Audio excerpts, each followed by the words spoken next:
a friend of mine, her mom is an attorney at the Children's Law Center. And she said, I think you would be good to, work with our youth. We need, it was social work investigators. We need investigators who can connect with the youth because they don't talk to everybody. And we need someone who can get them to be honest about what the situation is in the foster home. It took me a while to really digest that because I didn't see myself working in the system. You know what I mean? We judge the system. We don't work in the system. Probably after a year of man, I should do this or whatever, I finally went ahead and applied for the position. It was hard to get the position because I didn't go to school for social work, but they took a chance on me. And it's I have a knack for connecting with the youth. Hey, everybody. Welcome to Sound Bombing. I created this show for people who want to experience a radical, life-changing journey through the sounds of my diverse guests. I hope that each sound you hear on this show will strengthen your faith, encourage your dreams, and challenge you to awaken the greatness within you.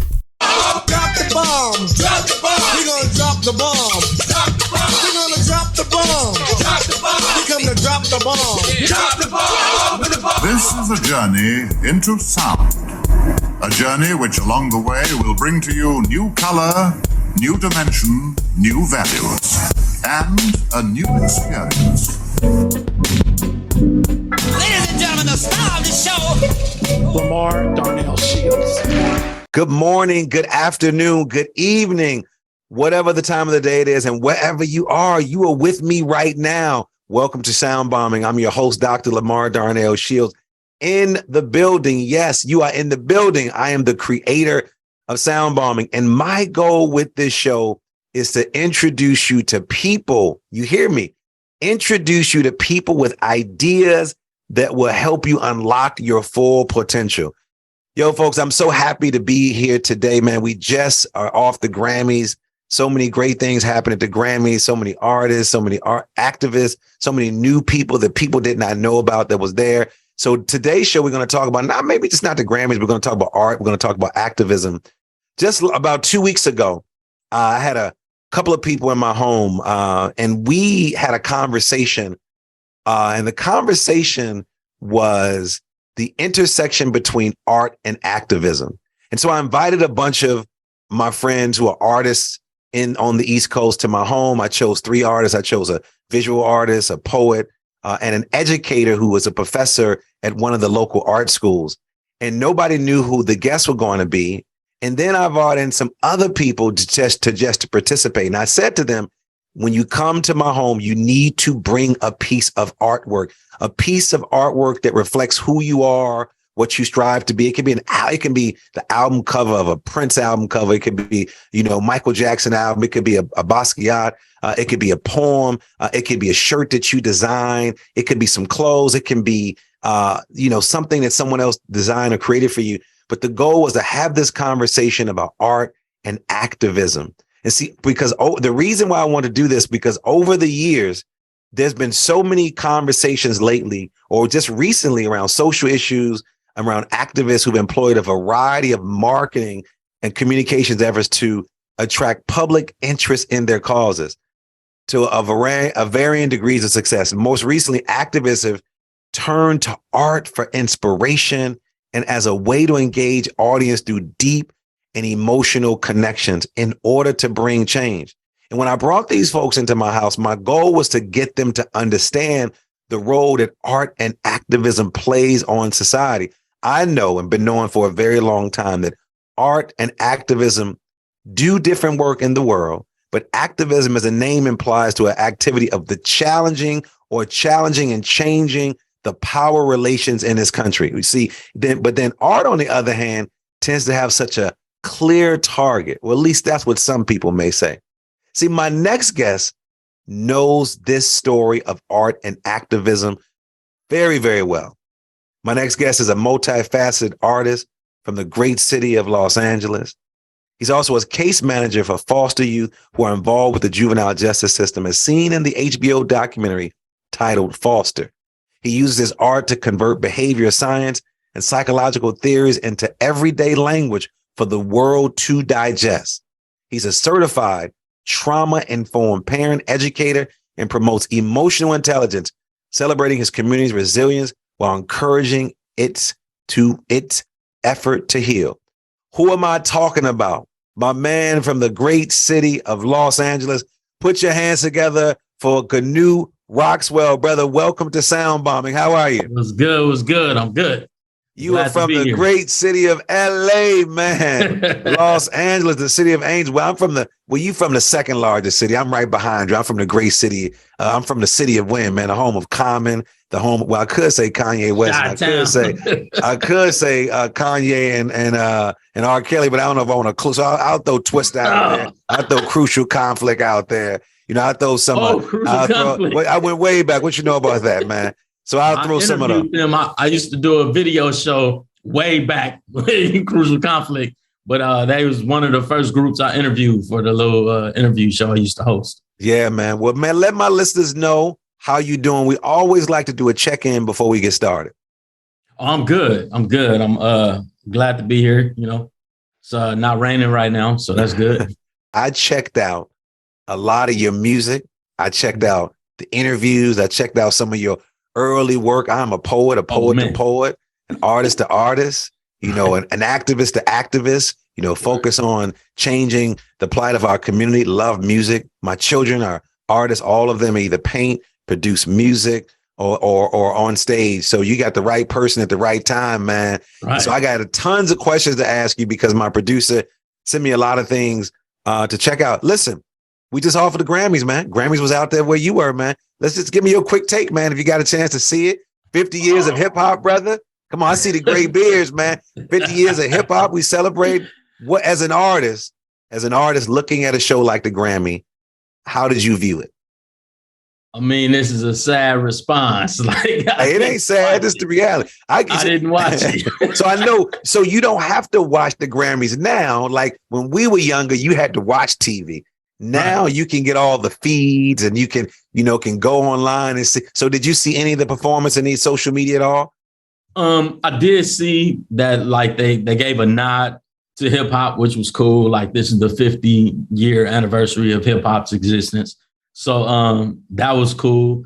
I mean, honestly, I'm so wrapped up into whether it be the community work or my own work and my kids and stuff like that. If I'm watching TV, it's likely a kid's cartoon.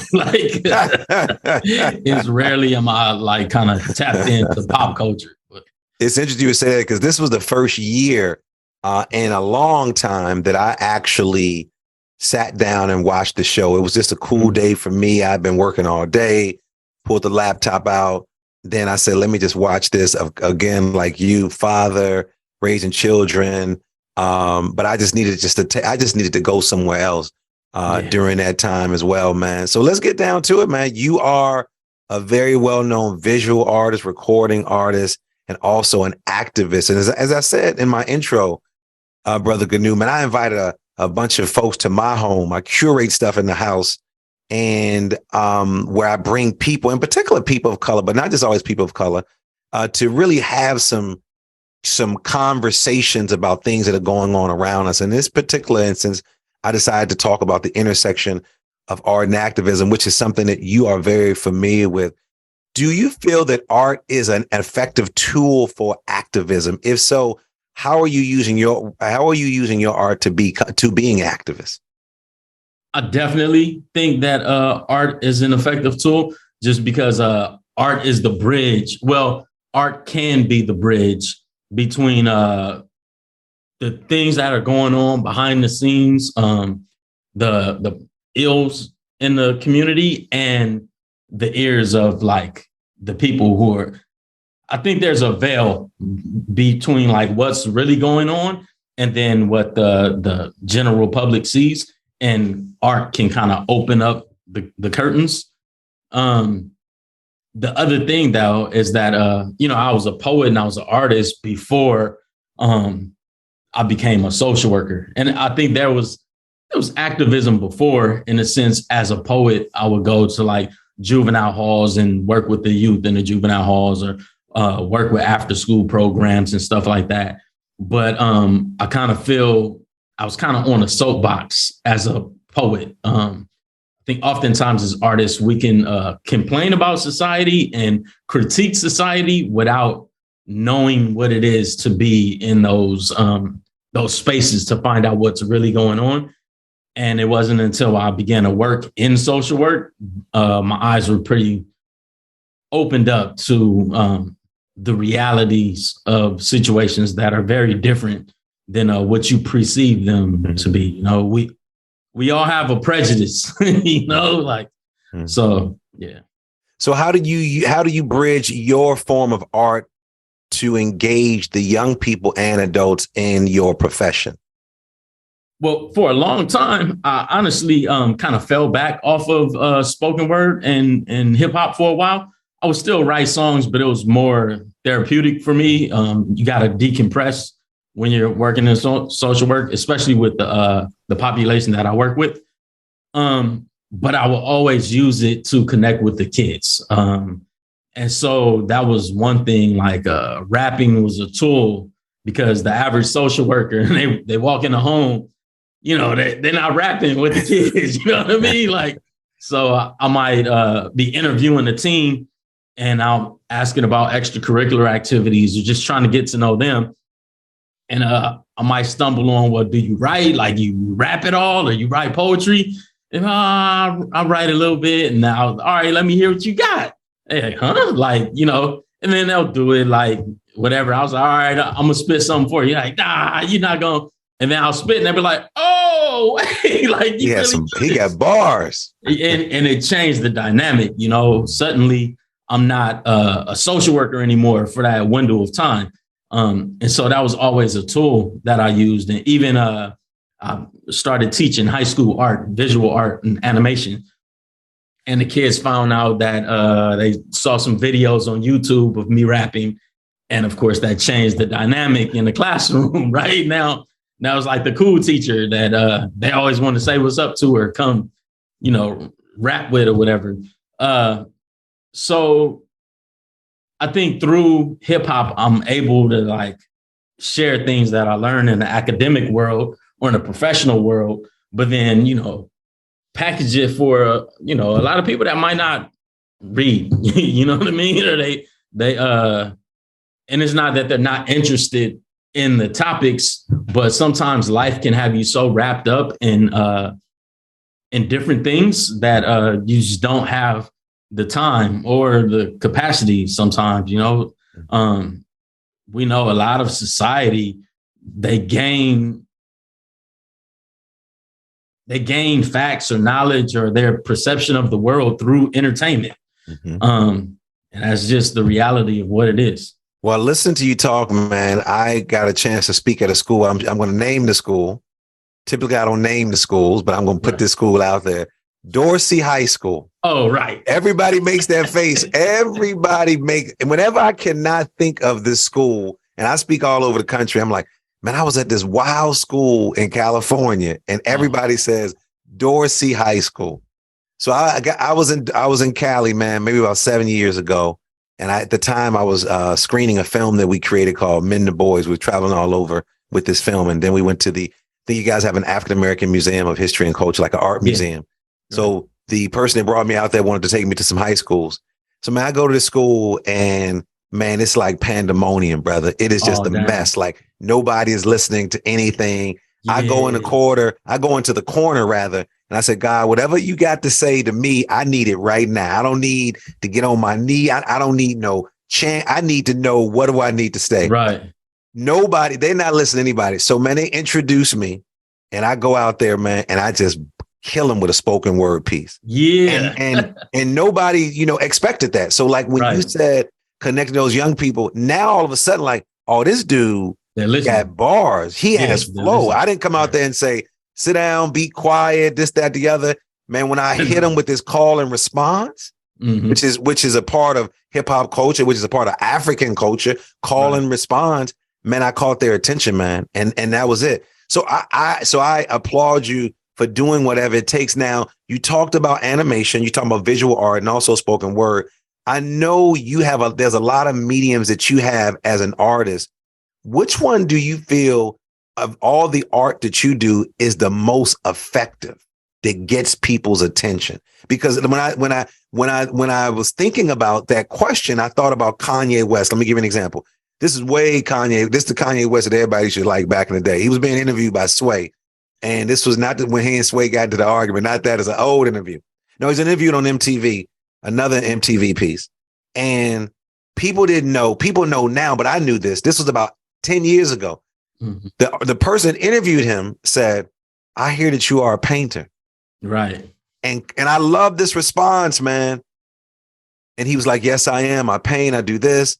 And he says, so why did you choose to focus on hip hop instead of painting? Mm-hmm. And what he said was so powerful. He said, because painting wasn't loud enough. Yeah. And I thought that was just an amazing statement that said a lot about who he is and where he was actually going and why he chose to go to this genre. You, like him, represented several mediums. Which one do you feel is most effective in your work, that you get the attention of the audience much faster? Well, I think that's two different things. Because in all honesty, visual art, I feel like gets me more attention. Like, that's always worked for me in terms of getting attention since I was a small kid. But I have to agree with Kanye is that it's not loud enough. And that's in the sense that the art world, people looking at paintings, they want, the more abstract it is, the more people like it. You know, I can paint something photorealistic, you know, that's one thing, like painting portraits is something that I love to do. But a portrait, oh, yeah, that's Nipsey Hussle.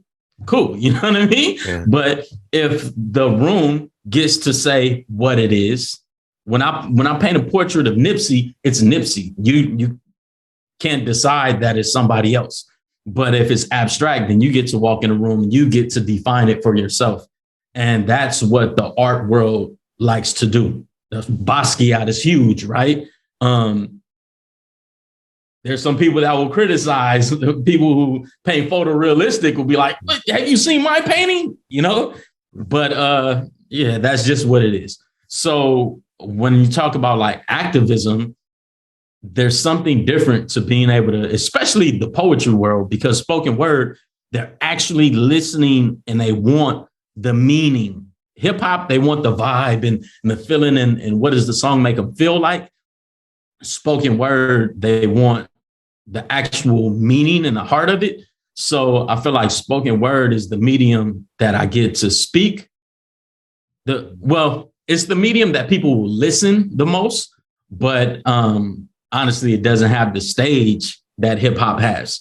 So for me, my trick is trying to wrap my spoken word up into my hip hop so that I can put the meaning, but on a larger stage. Well, I definitely see a connection with what you're doing and the music, because someone who's a lover of hip hop, we're going to talk about hip hop turning 50.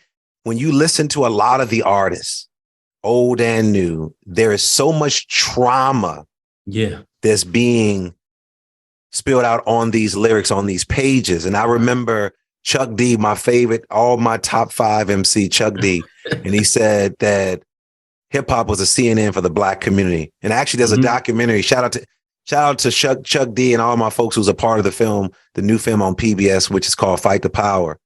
And he talks about this being the CNN for the Black community. And I remember someone saying, well, if you want me to rhyme like a certain person, then I need to have their experiences. I don't have their experiences. Mm-hmm. What is underneath your passion for breaking the cycles of generational trauma? Because you do some trauma-informed work. And how are you able to do that when you're listening, when there's so much trauma that's being spewed out in some of the music that we listen to? I think, unfortunately, we're all, our experiences are like spears, right? But these industries, they turn us into boxes and really only want us to show one panel of the box. And so now what you're seeing and it's like what panel works. And for me, that's kind of like why the industry didn't work for me, because I was coming in right when Bad Boy was kind of taking over. So my window, like you said, Chuck D, Public Enemy. So for me, it was Public Enemy, Native Tongue with Tribe Called Quest. That was my space. But the cube turned and it was Bad Boy, and that the party image. Bad Boy for life. Image, you know what I mean? Which is, cool, but it's just media, and that money comes into play. It becomes a career path. Many of these artists, they're just selling the panel that's selling. You sell the product that the public is buying.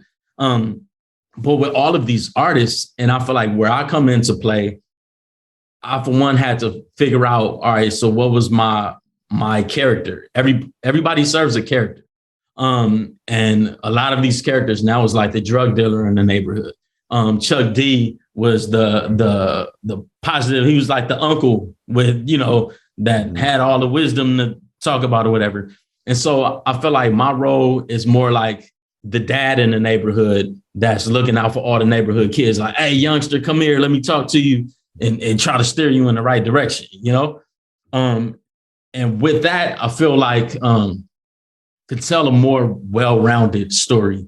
And honestly, there's a lot of young rappers now. They just don't get the light because trap is in the forefront and drill music is in the forefront. But there are some, what is being coined as boom bap now. I mean, boom bap meant something to us, but now it's really become like this little sub-genre rather than like synonymous with hip hop, Yeah, when you said boom bap, of course, I thought about one of my top MCs, KRS-One.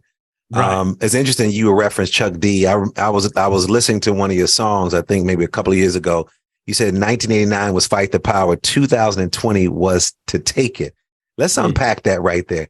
Because my theme song, I told my children when I transition to this next world, wherever it is, 2 songs, brother GaKnew, if you there, and if they don't play this, I want you to reach up to the sky and let me know, brother Shields, they didn't play your song.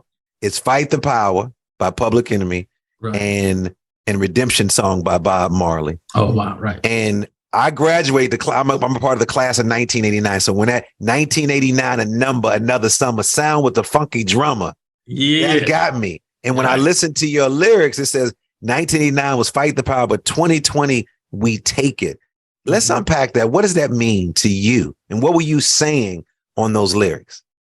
Well, I definitely feel like there's evolution, right? Like, we had the civil rights movement, and I feel like a lot of writers and our leaders at that time were waking our community up to the fact that there's a history before slavery, right? We weren't born in slavery. Our lineage is before that. So I feel like that was being conscious at that moment, was like waking us up and fighting the power and like proud to be Black. But we've stayed in that bubble since like the civil rights movement. Like we're now moving on to okay, but now how do we heal? Like we know what's going on is a byproduct of our community's experience with traumatic experience in this country. But now how do we heal from the trauma? So my thing, what I was saying with, especially that statement with the, it was fight the power, but now it's take the power, because we have to see what are the power positions, like in that same song, I said, businessmen seek power through politics. Tell us play sports to get scholarships. Tell me the line of thinking if you follow it. Who can do more, the DA or Colin Kaepernick?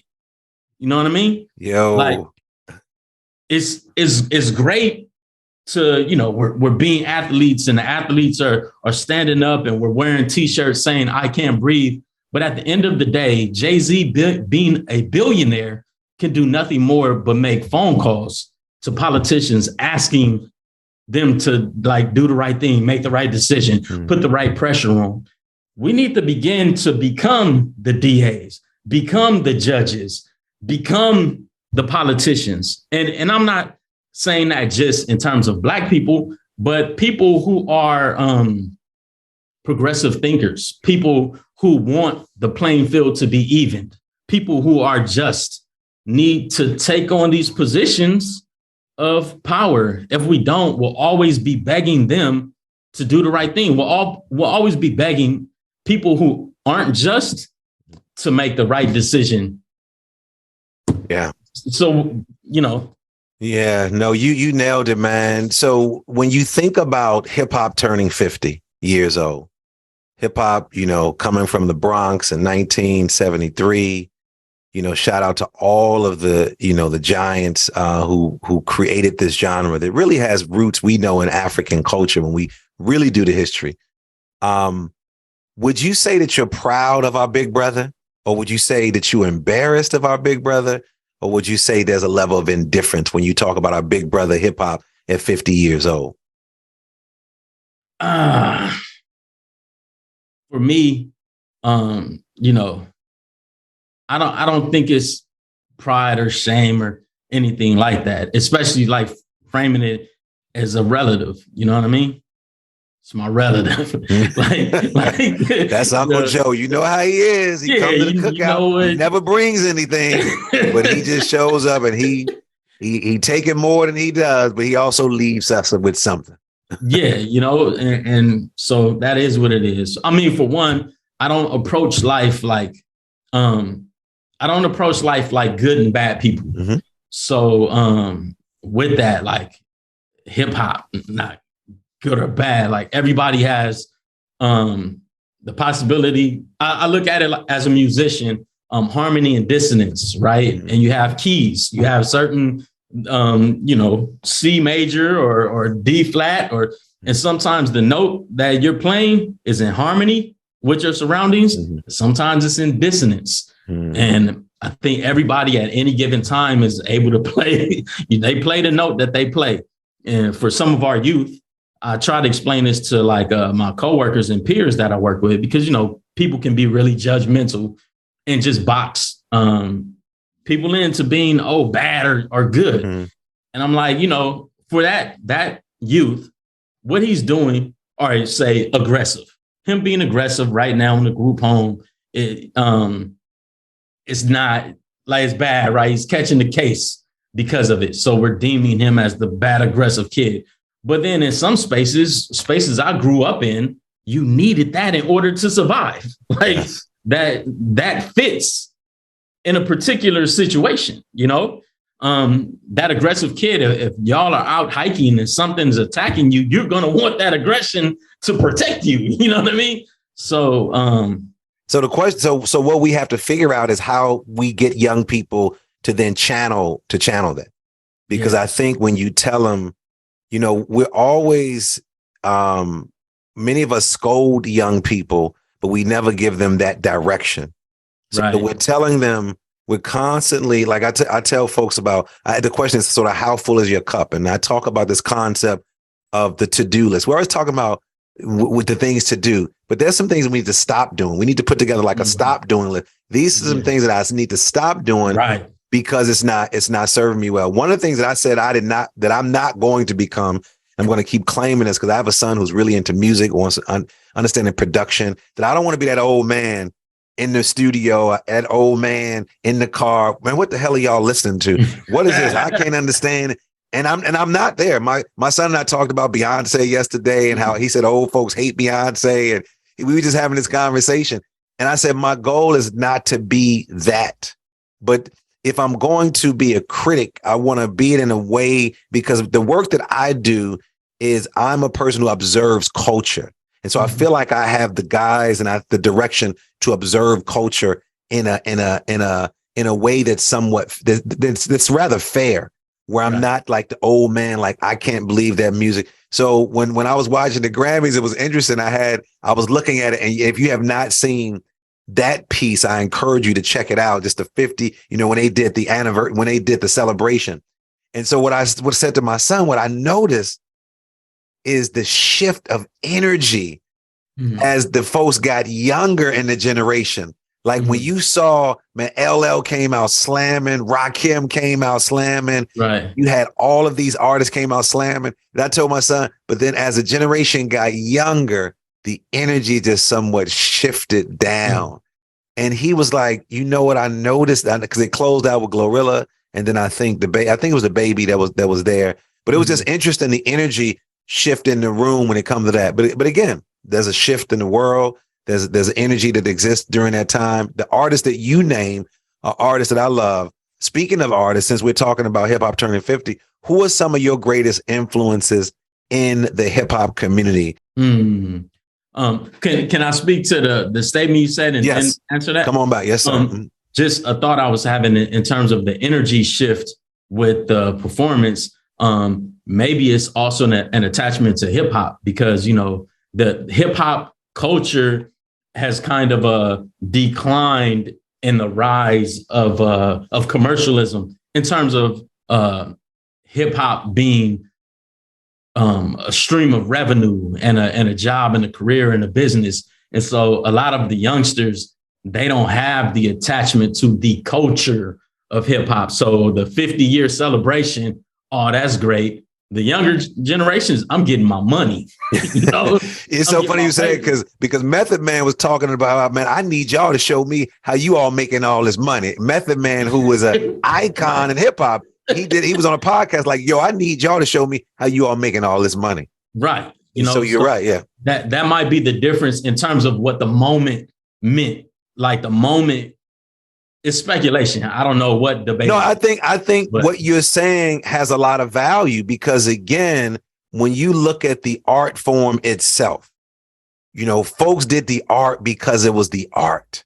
Yeah, folks will be on the streets in NY and Los Angeles and Chicago spitting rhyme to get attention, to get the girls. Nobody was thinking about endorsements.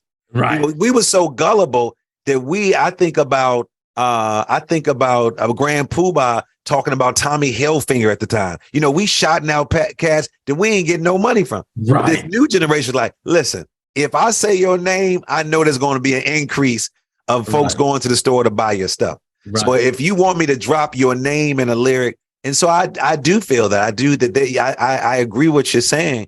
That whole shift piece, it's like, is that I'm doing it for the love of art. I mean, you know, there's some artists, man, who are graffiti artists who that's all I want to do.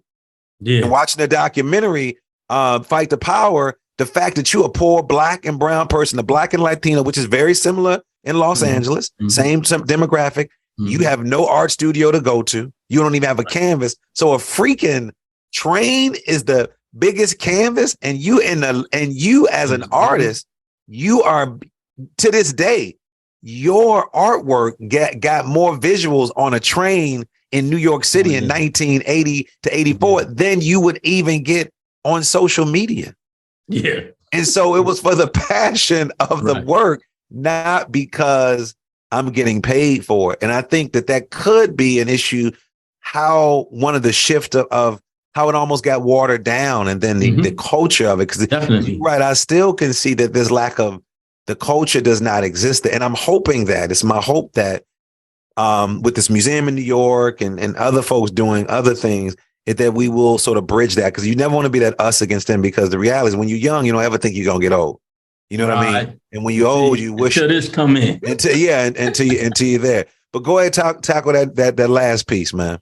So I would say one of the MCs I like the most is probably Black Thought. I think, yes, you know, like as a rapper, I'm pretty critical. I think all rappers are critical of other rappers. Yeah. So it's hard for me to be like, oh, this person, that person. But Black Thought is definitely one of them dudes that I'm like, anytime anything's released, I'm like, wait, I gotta hear this though. Like, he's that MC that I'm always checking for what he's doing. Outside of that, I would say I'm more of a fan of songs than I am of, say, the rapper. I mean, if there was a rapper that I could say, oh, that's the dude, I probably wouldn't write anymore. Wow. Because, you know, what's the point in me doing it if he's doing everything that I would do. So yeah, I don't know if that answers. No, you definitely answered. So let's talk inspiration. Where does your inspiration come when you're working in dark places? You're working with kids, foster care, group home, kids runaway, kids involved in gang activity, kids whose parents are addicted to drugs, kids who are addicted to drugs, kids who are being abused sexually, mentally, physically, spiritually. Where does your inspiration come from when you're dealing with darkness on a day-to-day basis? They are my inspiration. I honestly write every time I sit down to write, it's a message. There's a moral to the story, and that often comes from the work that I'm doing. Whether it be even dealing with my own kids and their friends, or definitely the youth that I work with. Love it. So did you ever think that you would be a social worker, man? No. What was the driving force from that? Because again, I looked at a lot of your old stuff. I mean, heavy content, the artwork was beautiful. And then you go from this artist to then, what was your calling? What called you into wanting to do this work? Man, I got this theory about deficits. And I think our deficits, they say behavior is a strategy to get a need met. And I think those deficits, we begin to live our lives to fill those deficits, and I think that drove me to working with the youth, like working with youth in after school programs or going to the juvenile halls and just connecting with the youth, because I have my own history from childhood growing up in the spaces that I was in. And I was the only child with a single mom who worked multiple jobs. So I was home alone oftentimes, and we lived in a lot of like rough neighborhoods and moved a lot. So I was always kind of like nomadic, and I don't know, just trying to problem solve and troubleshoot on my own, because I was a latchkey kid, having to travel through all these different communities and stuff like that. So like you said, my content as a rapper and as a poet was always societal critique and being the CNN for the community, right? And then a poet, El Rivera, she had a program called Mentorship 2000, where she would go and work with the youth in a central juvenile hall and do like a community circle in the juvenile halls. And so she would invite poets to come and join a community circle to build with the youth and give back. So I went, and it was so eye-opening, and it was kind of receiving this missing piece, because it was almost reaching back and talking to my cousins and my friends when they were kids and in the trouble and being able to give like words of wisdom and insight, because now I'm older and I could look back. And I just began to do that a lot, to where I wanted to open this community center, and it just took my focus, right? Because I had those holes that needed to be filled. And so that was taking my focus away from the stage to like the work. And then a friend of mine, her mom is an attorney at the Children's Law Center. And she said, I think you would be good to, work with our youth. We need, it was social work investigators. We need investigators who can connect with the youth, because they don't talk to everybody. And we need someone who can like get them to be honest about what the situation is in the foster home. It took me a while to really digest that, because I didn't see myself working in the system. You know what I mean? Like, we judge the system. We don't work in the system.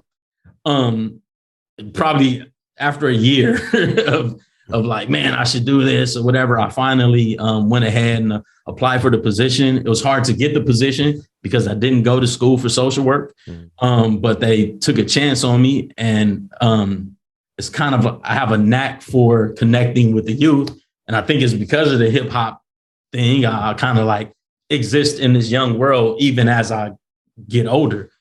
And from there, I started off working with younger kids. and then quickly moved into working with the teenagers, which is my space. That's like the magical space. And I just began to see what was really going on in the community and in society, and really seeing the need that we really need to tend to the community. Like we drive by or we just see posts on social media about the kid who punched the teacher, but I was the teacher. I'm the teacher in the room who knows the teacher that the kid punched and knows this kid because he's in my class and all his friends. And, like I know the backstory. So, yeah. Wow, man. So it has been an honor hanging out with you, man. I am excited and inspired to hear about the work that you're doing, using your art, using your personal story. I think that has just as much value as the artwork. How can my listeners get in contact with you if they want to purchase some of your music, listen to the music, want to pick up some of your artwork, may want to bring you in as a speaker, either virtually or in person? What's the best way for them to get in contact with you? GaKnew.com. So it's GaKnew.com. That's my hub. That's where everything goes. I mean, of course, I'm on social media. And all my social media is the same. So my Instagram is GaKnew. My Facebook is GaKnew. But best place is probably my website. So let's talk about the name GaKnew. Let's break that down. Where did GaKnew Roxwell come from? It's probably the most surface. When I don't know if you remember, you probably remember the Great Space Coaster. Come on. Yes. So Great Space Coaster, it was Gary GaKnew, which is GaKnew. It's actually a new wildebeest, like that African character. He was like the newscaster on the Great Space Coaster, right? And he was all animated, whatever. And so that name actually comes from when I was in high school rapping, and I was way more like anime. You're a kid, and we always try to come up with these names that was out of the box that nobody would. Everybody would have I remember that type of thing to it. So it came from there, and it's just stuck ever since. So, well, man, that's interesting because I kind of figured it did come from Gary GaKnew, but I did not want to make any assumptions. I mean, I got a chance to see some of your old work, but I know you got something new in the works. What are you currently working on right now? What's the current project? Current project, The Return. Yeah. And what is The Return? What you said, was that? And what is The Return? Why that title? What is the message in return? So The Return is the EP right now. It's kind of like, dusting myself off and getting back out there. And it really came out of, as a teacher, how I said before, when the youth got a hold to some YouTubes and, my kids is kind of like the Dorsey kids that you dealt with. So it was like they started joking about it, but it's weird because the jokes was like, oh man, you good. And it was like, if you could rap like this, what you teaching for? like why are you, what you doing? And so then that became the regular thing is like, they started identifying me as a rapper and like, I'm sitting there trying to push them to pursue their dreams. And at the same time, letting mine go. And I realized, how I said before, I've been able to connect with the youth through rapping. And then I look at what's out there, as we said before, it's a lot of trauma, and it's all trauma. And it's just the one panel of the cube. And if I know this, I need to show all sides of the spear. I need to create something more well-rounded. I need to put food for thought on an album and let them be able to stream that and put something alternative to listening into the environment and not just complain about how traumatic the music is right now. So that's The Return, is me kind of returning back to music, because I've been gone on my activist thing, on my community thing. But I've been given a gift to share. So how does that feel when your students know you have a great gift and they say to you, why are you here? And you could be performing, traveling, rocking the mic, perform with some of the dopest artists on the planet. How does that make you feel? Because as I'm thinking about that, I think about when I was teaching and when I left the classroom, and I knew that I had to leave, but I didn't want to leave. Mm-hmm. And I remember a student saying to me, Mr. Shields, why are you here? You could be so many other places, pouring into so many other people on the largest stage. And now listening to you, hearing your students say to you, man, if you this dope MC, which we think you are, because they must like it, they would definitely said you're whack. How did that make you feel when they said, why aren't you out there? And why are you here with me? First thing came to mind is like I'm sacrificing to be here. You know what I mean? I'm here because, the teachers, y'all need teachers that care.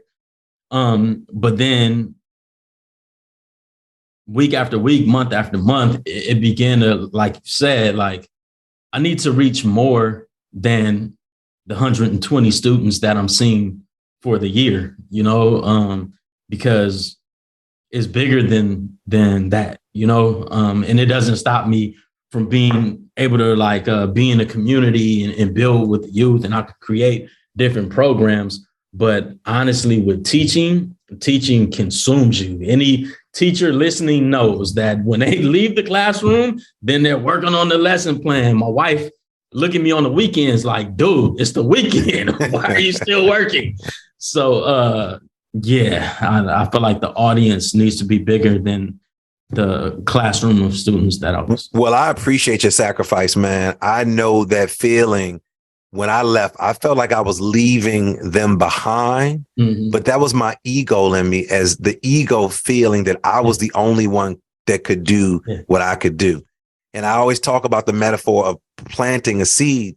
Like there's some of us, brother GaKnew, who wants to plant it, who wants to water it, who wants to nurture it, who wants to pick the weeds around it. And in order for other people to walk in their gifts, we have to give space for them to do their things.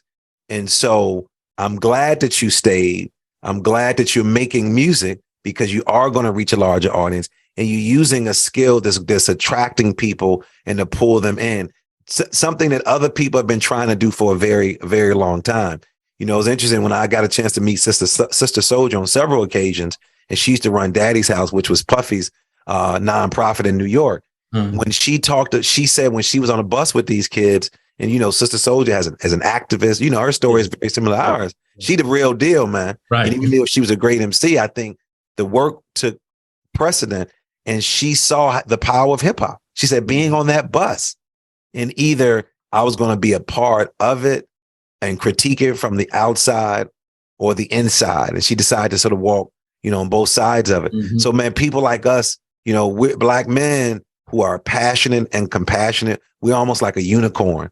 And so I hate when people do leave, but I know the reality is they still have to follow their gift. And when I did leave, my students actually mentioned it in my book. And she said that one of the young ladies said, we knew he was going to eventually leave. And I'm glad that he did. And I thought she was dissing the cat. Like, I'm glad. She said, no, it was basically, I wanted you to live your life because we got a piece of you. And we wanted other people to experience that, man. Brother, well, you cannot leave. The second part of the show is called the Super Bomb Questions. And the difference from this than the first part is that I'm going to ask you a question and you need to respond to them as quickly as possible. No commentary, but I think you're ready. You're an MC, man. So here we go. Take a deep breath.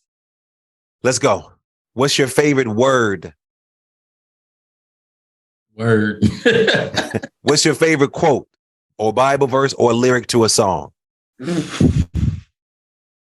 Oh, I used to love her. That's probably not it, but that's the first thing I thought of. What's your superpower? Connecting. What's your spirit animal? A lion. What moves you to tears of joy? My kids. What moves you to tears of sorrow? The loss of a kid. What do you wish you had more time to do? Art. To create art. What is the books or book you've given most as a gift, and why? What is it? Guns, Germs, and Steel. What advice would you give to your younger self?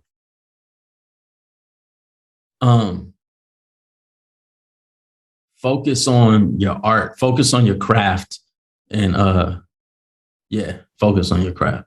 Final question. What's your favorite sound? Water. Well, brother GaKnew Roxwell, I appreciate you hanging out with me today.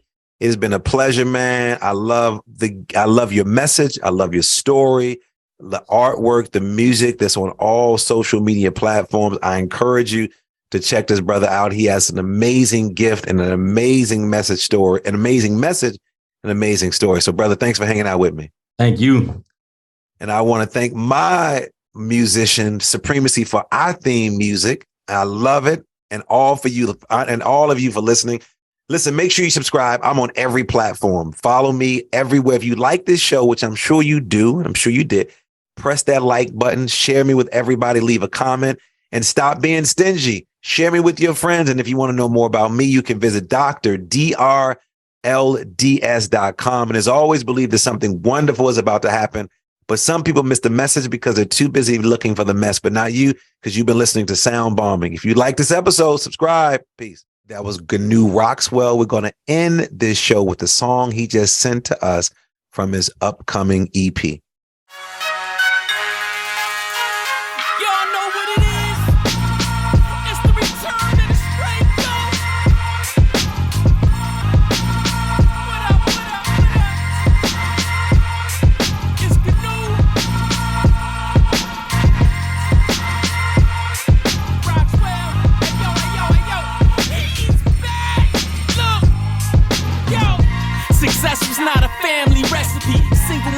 She never had time to make it on the block. Only chefs seen to have the key till the cops raided the hood. Seen them take it. Thought being dope was all it took. Mistaken.